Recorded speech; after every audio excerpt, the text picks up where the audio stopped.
and welcome to Market Domination. I'm Julie Hyman, that's Josh Lipton, live from our New York City headquarters. We are giving you the ultimate investing playbook to help tune out the noise and make the right moves for your money. And here's your headline blitz, getting you up to speed 1 hour before the closing bell rings on Wall Street.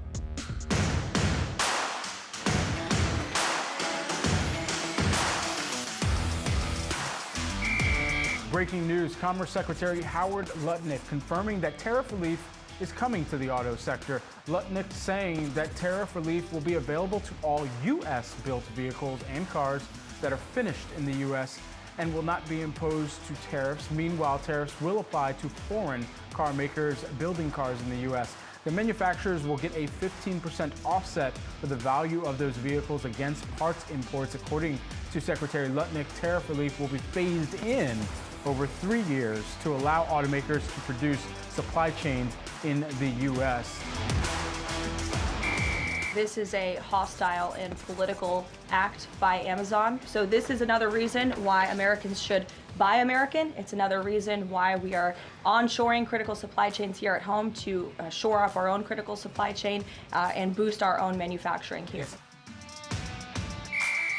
If you look at what consumers are telling us about jobs availability, they expect that to be really, really poor.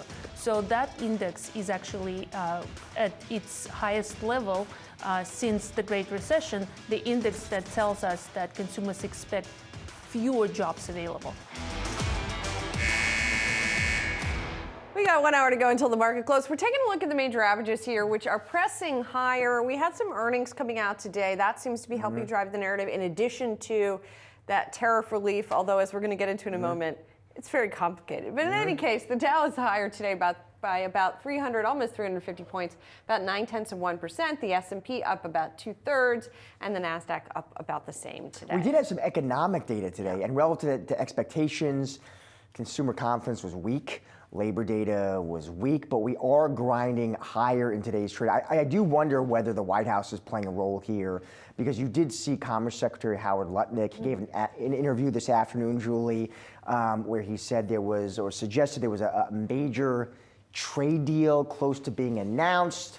Which country? I don't know. Yeah, What's the timeline? I don't know. Yeah, but this is to the point. This is why some folks are like, I can't short a market where I have a headline pop and we grind. Yeah, I mean, and the president also spoke to reporters this afternoon. He said, "Oh, we're talking to India, we're talking to this one, we're talking to that one." Yeah. But there's nothing on the dotted line as of yet. But, you know, as you say, people are just sort of waiting to see when all of that is coming. If you look at what's moving here within the market, under the hood, of course, we've got a lot of Mag 7 earnings that are still on deck here. Ahead of some of the numbers that we're going to get this week, you've got Alphabet, Amazon, Tesla trading lower. Amazon we're going to get into a little bit later. Those shares down about 0.1%.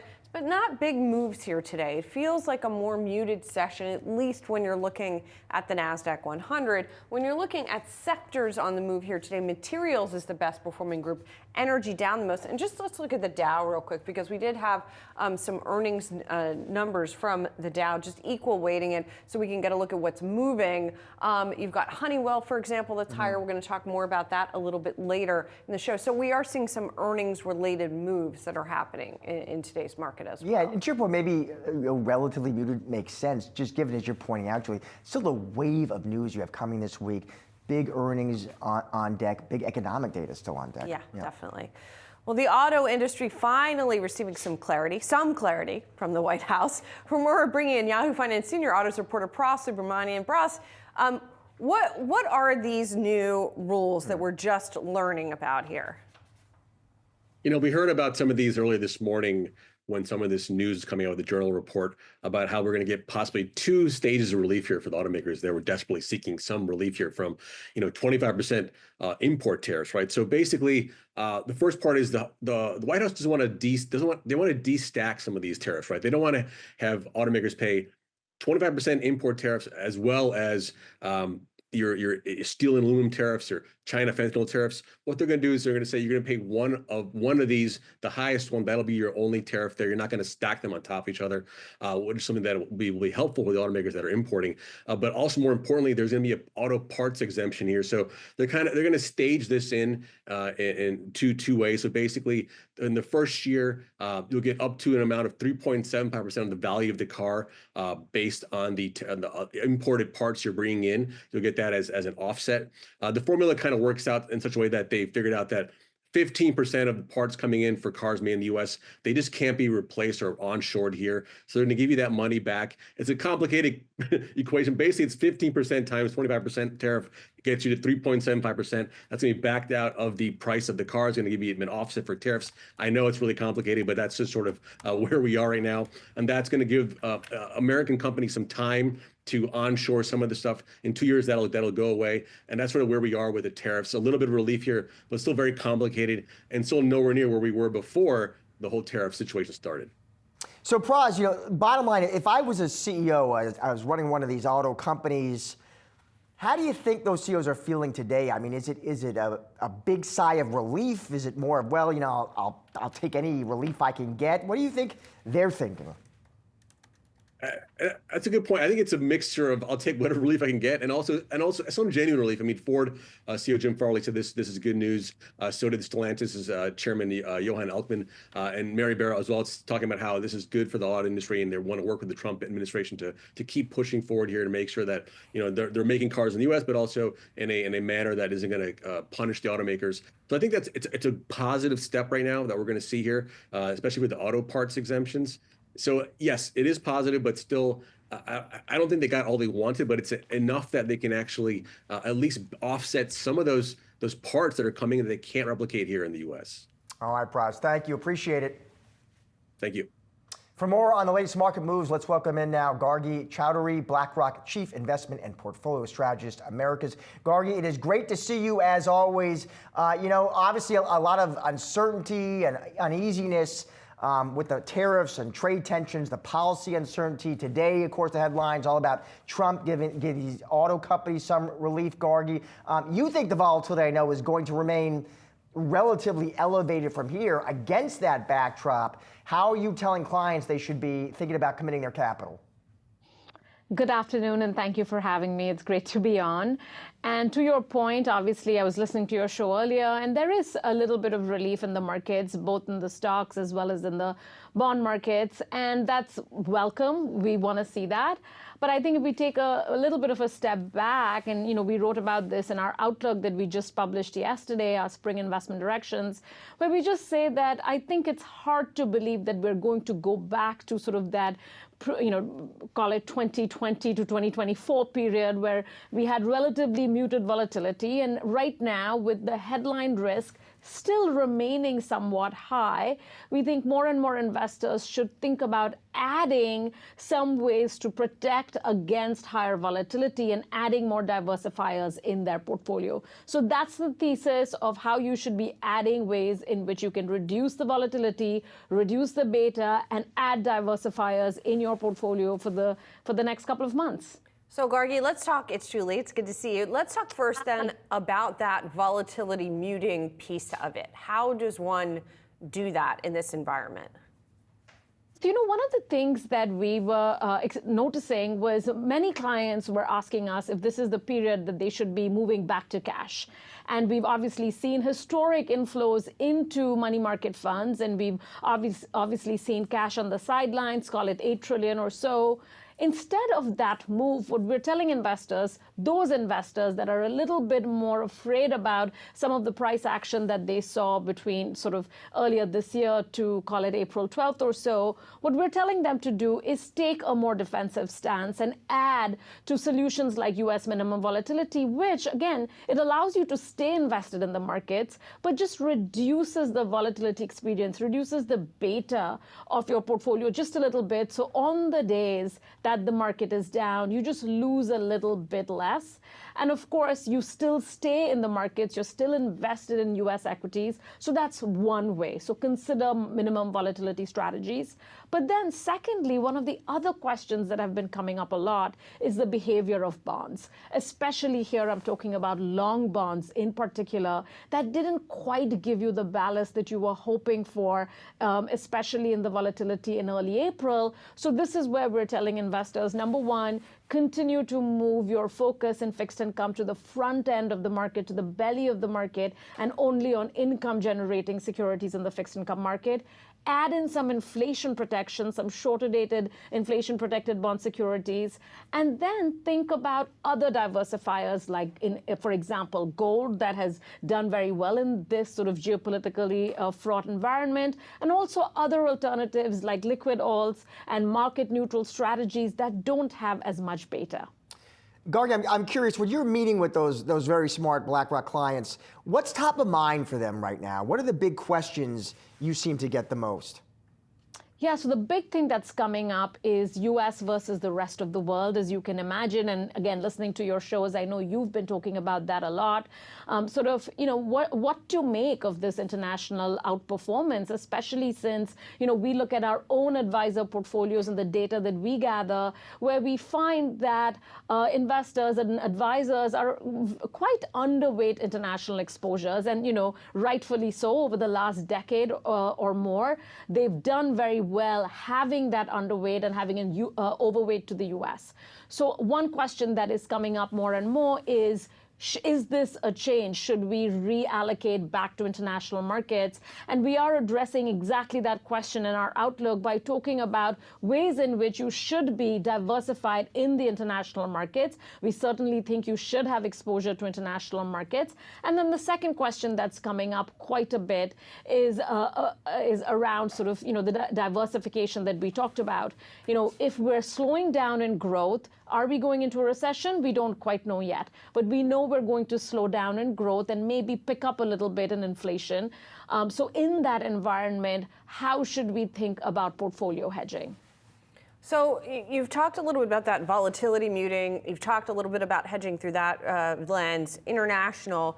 But I know that technology is also still a part of the strategy here, because I guess on the one hand, you want to minimize risk, but on the other hand, you still want to maximize returns. So is that the sort of thinking behind still turning to technology?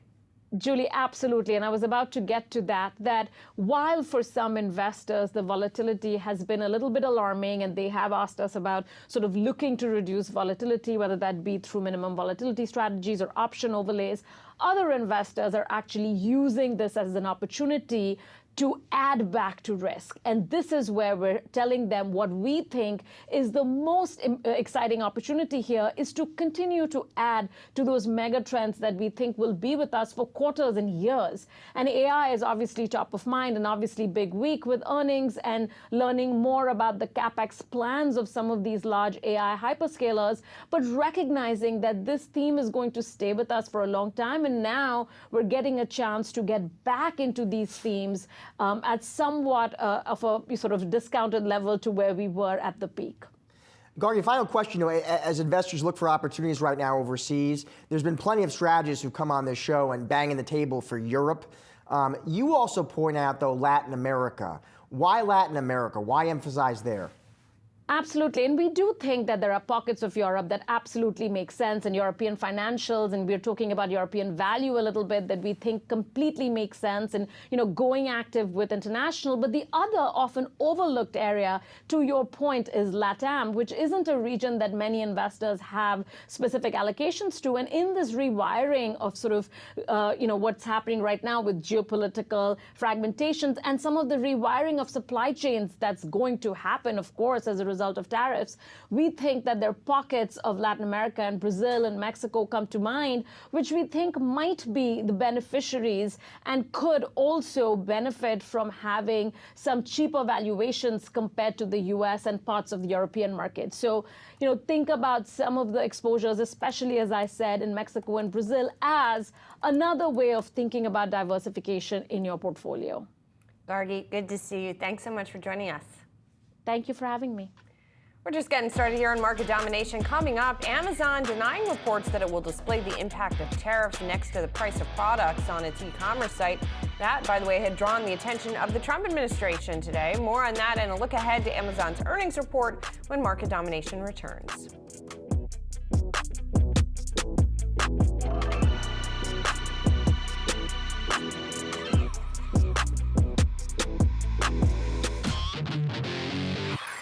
The White House calling out Amazon this morning on reports that the company is going to post the price increases from tariffs on its products. This is a hostile and political act by Amazon. So this is another reason why Americans should buy American. It's another reason why we are onshoring critical supply chains here at home to shore up our own critical supply chain and boost our own manufacturing here. Amazon then quickly denying the report, saying in a statement that it was never a consideration for the main Amazon site. For more, we're bringing in now Yahoo Finance's tech editor, the one and only Dan Howley. Yes, this is an interesting report, right? We already have Trump coming out saying that he spoke to Jeff Bezos this morning. Let's see, he said, Jeff Bezos is very nice, terrific. He solved the problem very quickly. He did the right thing. Good guy.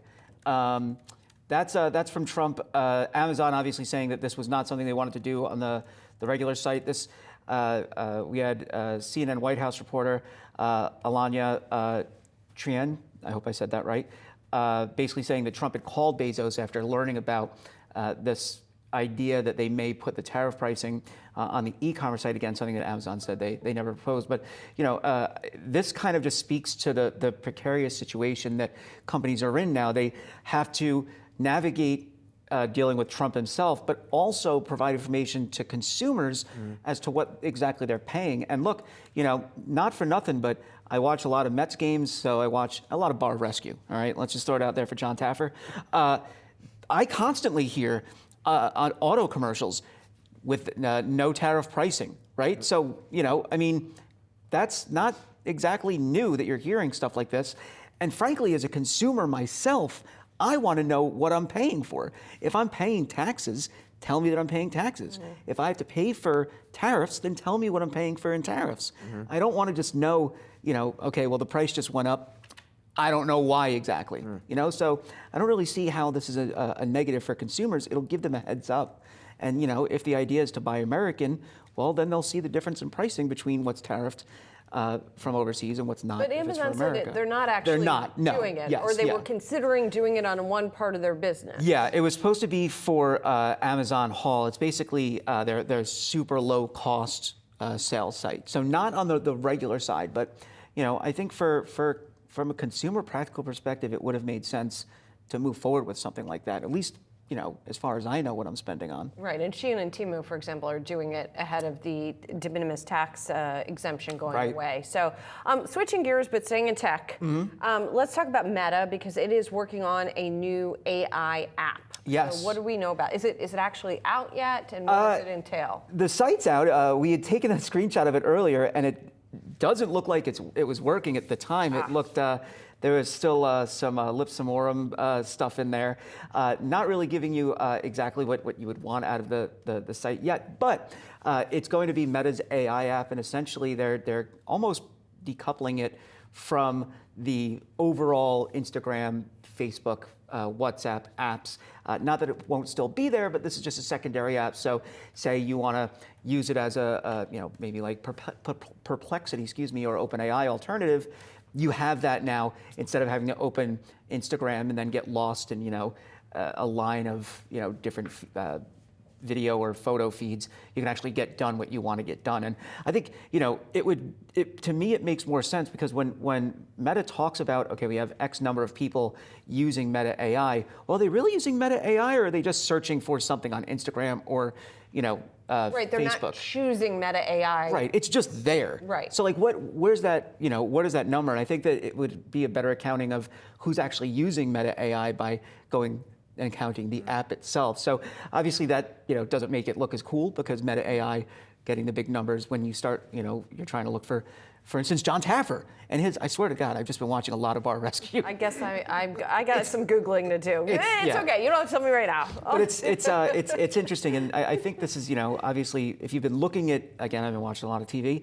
If you watch any of the ads, it's just, Meta, people talking Meta through the Meta Ray-Ban glasses or through their phone, asking about different, things that you would ask perhaps Google or OpenAI about. So it's clear that that's the direction that they want to go with this. And I think having it on its own app will make people want to use that in that way more.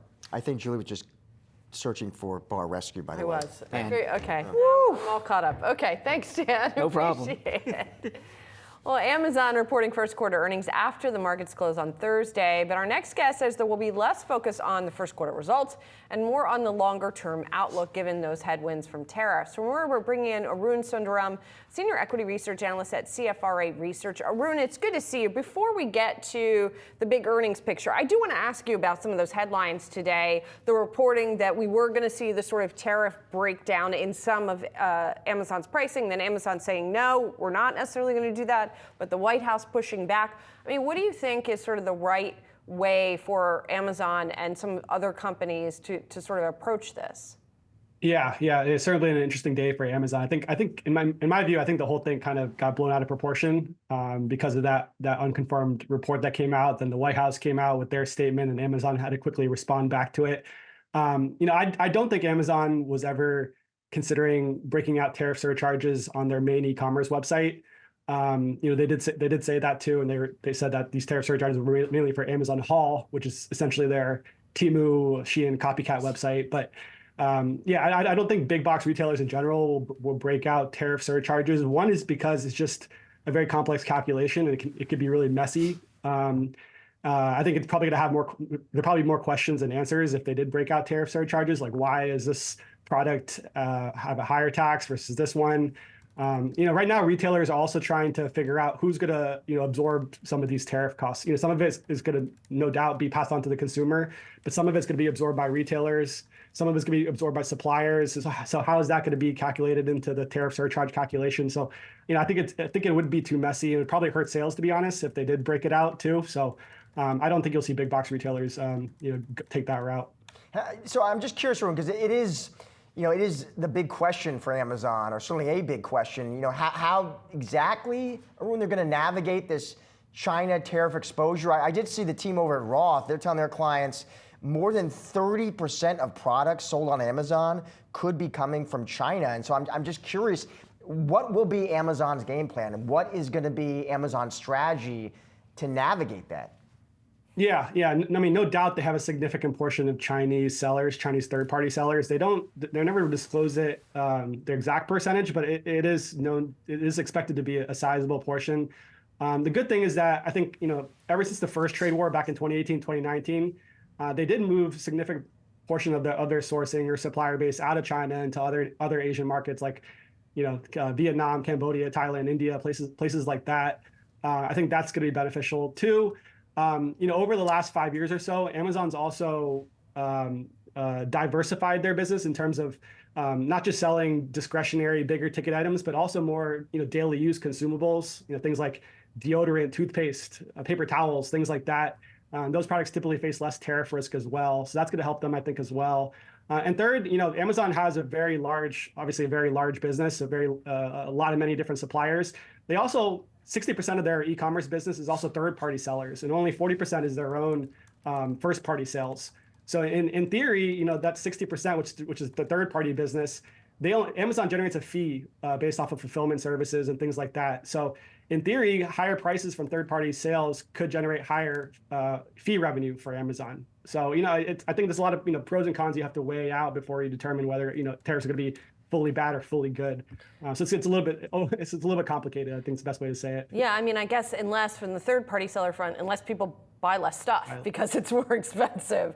I mean, and that goes for AWS as well. I want to ask about the implications there because, if Amazon's clients, if its big enterprise clients are feeling the pinch from tariffs, are they then going to not spend as much on AWS? Is that portion of their spending is that vulnerable in this case?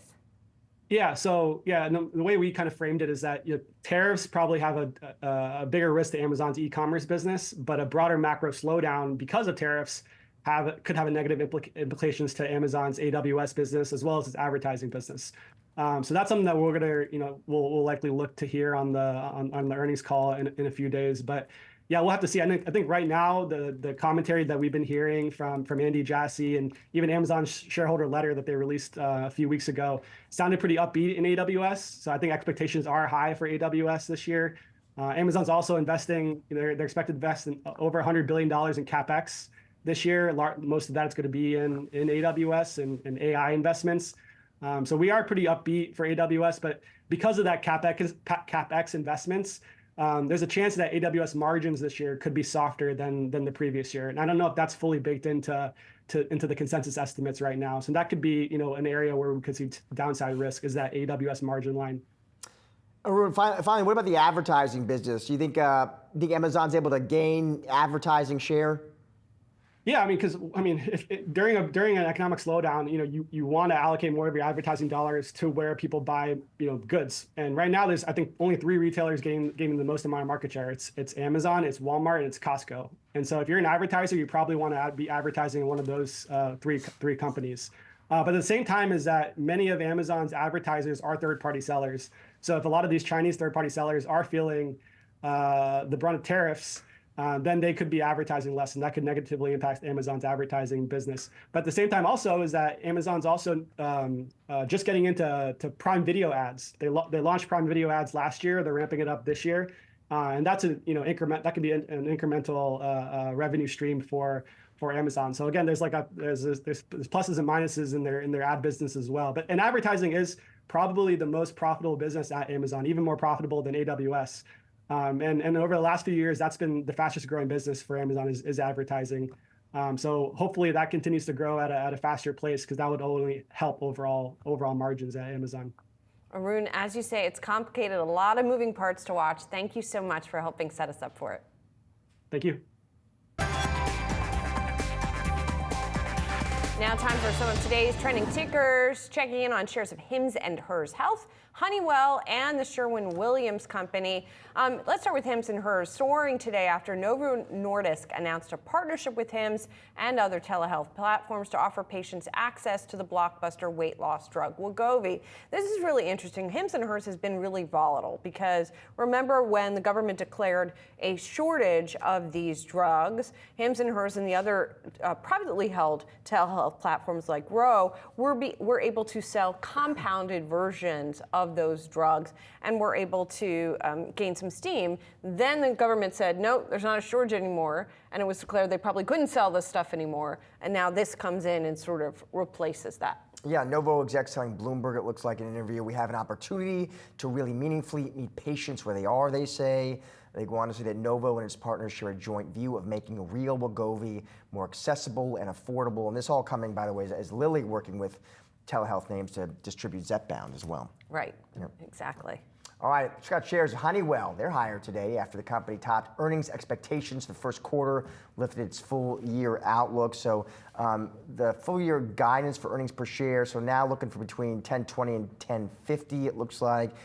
They did suggest some caution too, though. CEO saying that we have not seen it in our results. We recognize we face an uncertain global demand environment for the remainder of 2025.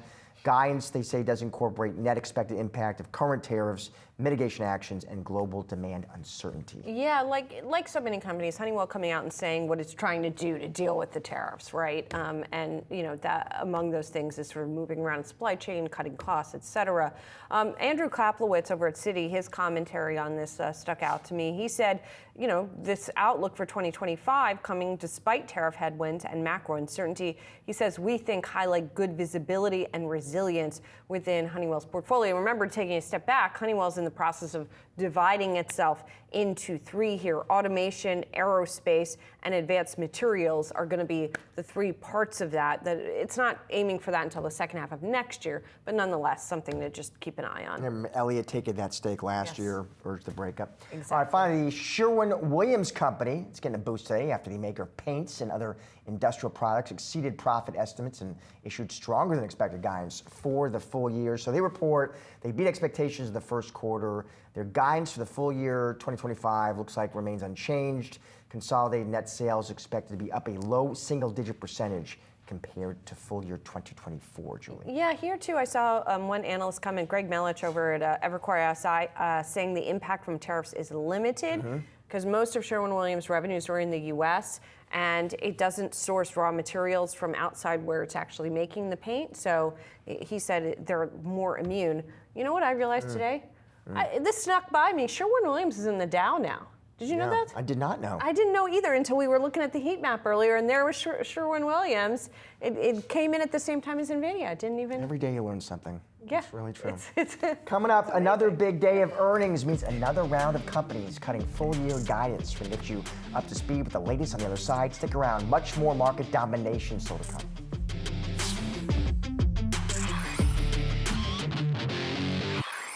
We continue to be on tariff watch, of course, this earnings season. So let's round up some of the latest that we're seeing and the commentary that we're getting. Multiple companies cutting full-year guidance, including Pepsi, Procter & Gamble, and FedEx. And now Kraft Heinz becoming one of the latest companies, lowering its full-year outlook in light of a weakening consumer and tariff costs. The company projecting sales will decline 1.5% to 3.5%. And the CEO saying that he's, quote, acutely aware of the building pressures across food. Let's get to JetBlue, giving an update on guidance today as well. The company following its fellow airlines and pulling full-year guidance due to macroeconomic uncertainty. The JetBlue president saying, quote, we expect softened demand for off-peak travel to continue into the second quarter, where the booking curve is more exposed to macro uncertainty and deteriorating consumer confidence. And shifting gears to autos, General Motors also reported earnings this morning. It also delayed its earnings call until Thursday. The company citing recent reports regarding updates to trade policy as the reason for the delay. And of course, we told you at the top of the show, we got some color around what those updates were. Well, as several companies warn of the impacts from macroeconomic uncertainties and trade policy fog, we're dissecting what this all means for consensus earnings with Raymond James Chief Investment Officer Larry Adam, who's here with us in the studio, which is lovely to see you in person. So Larry, earnings estimates have not come down that much, even though, and to be fair, these companies, some of them are cutting, but many of them are just saying, we can't give a forecast. Are those numbers going to have to come down, and by how much? I think they're going to have to come back. I think we're finally going to start to see the economic impact from these tariffs. And our forecast is that the current consensus is at 264. We think those earnings go down to around 250 to 255 by the end of this year. And that's for the S&P 500 For the S&P earnings 500, per share. yes. How much confidence, Larry, do you have in that number? Because some strategists have said, listen, I can give you a number, but I don't have a ton of confidence in the E right now.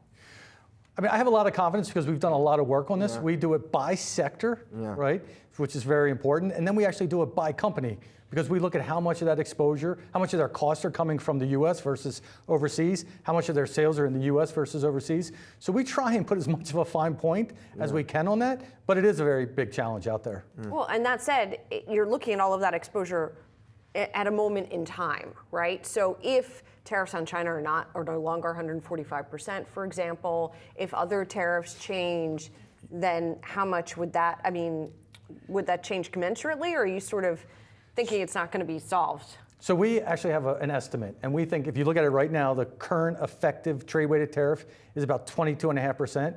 We ultimately think that comes down to 15% by the end of this year, which, by the way, is significant because it actually started at 2.5% this year.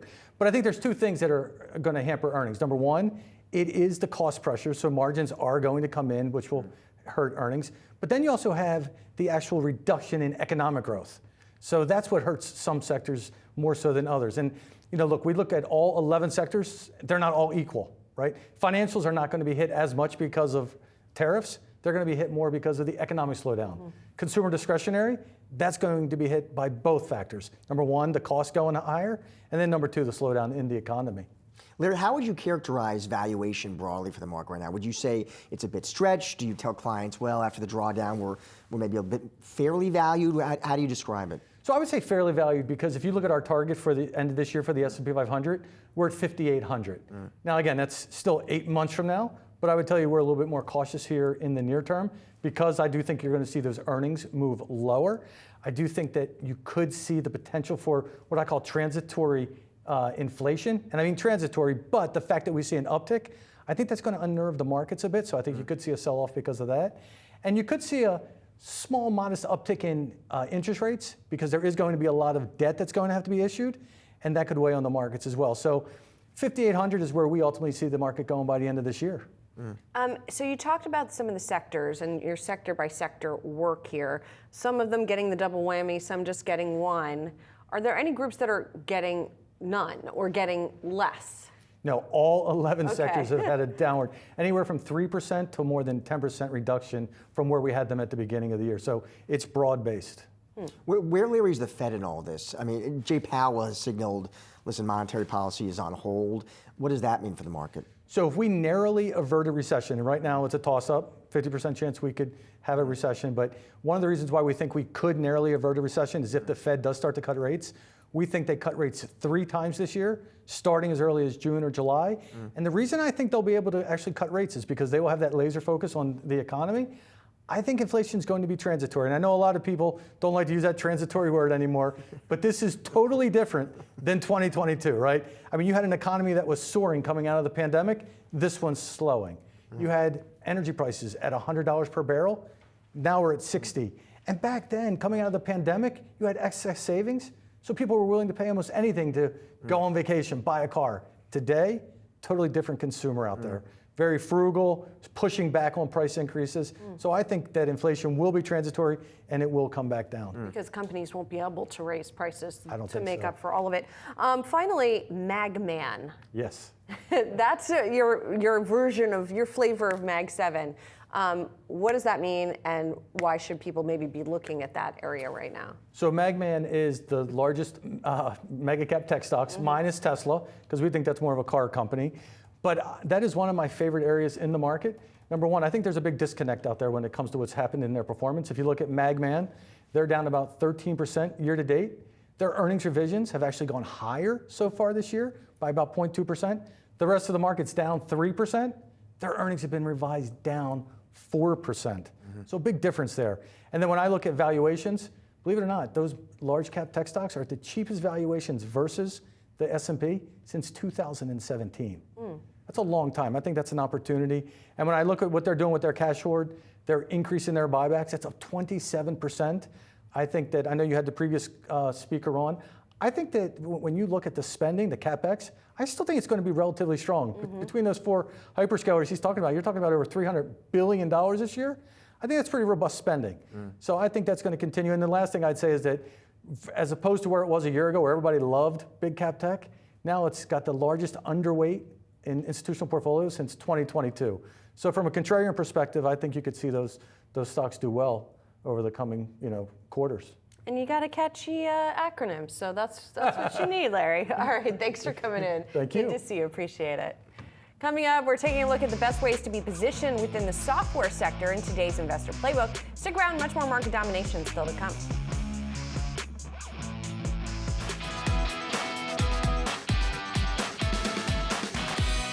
Earnings season is kicking into high gear with several software stocks gearing up to report earnings in the coming weeks. The latest quarterly results are expected to shed light on momentum for the software space as tariff impacts and demand uncertainties hanging overhead. For more insight on future momentum, let's get to Macquarie Head of U.S. Technology Research, Steve Koenig. Steve, it is great to see you. Maybe to start higher level, Steve. I think when a lot of investors think about the software sector, they think, okay, this is a more relatively tariff-resistant sector, Steve, but there are still risks. Walk us through what those are. Hi, Josh. Thanks for having me on. The software companies in the U.S., most of the mid-cap and large-cap companies have significant exposure to large enterprises that can make some pretty big purchase decisions.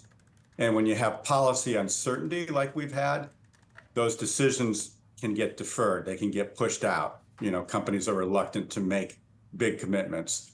In the, as far as smaller customers are concerned, they tend to be, their buying habits, it's smaller number of software seats, et cetera.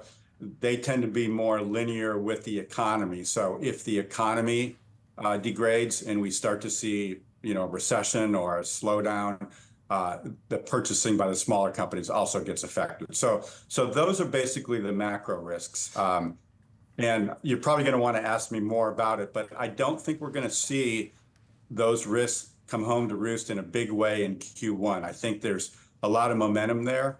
And I think most of the major software names in the US have left pretty ample room in their guidance to either raise their guide or not cut their guide. So that's kind of the big picture outlook we have here. And valuations have certainly come in quite a bit and are looking pretty attractive on a lot of names. So that's interesting, Steve. So even with that sort of caution, that unknown in terms of the outlook, you think there's a good amount of negativity that's already priced into most of these? I think that is true, Julie.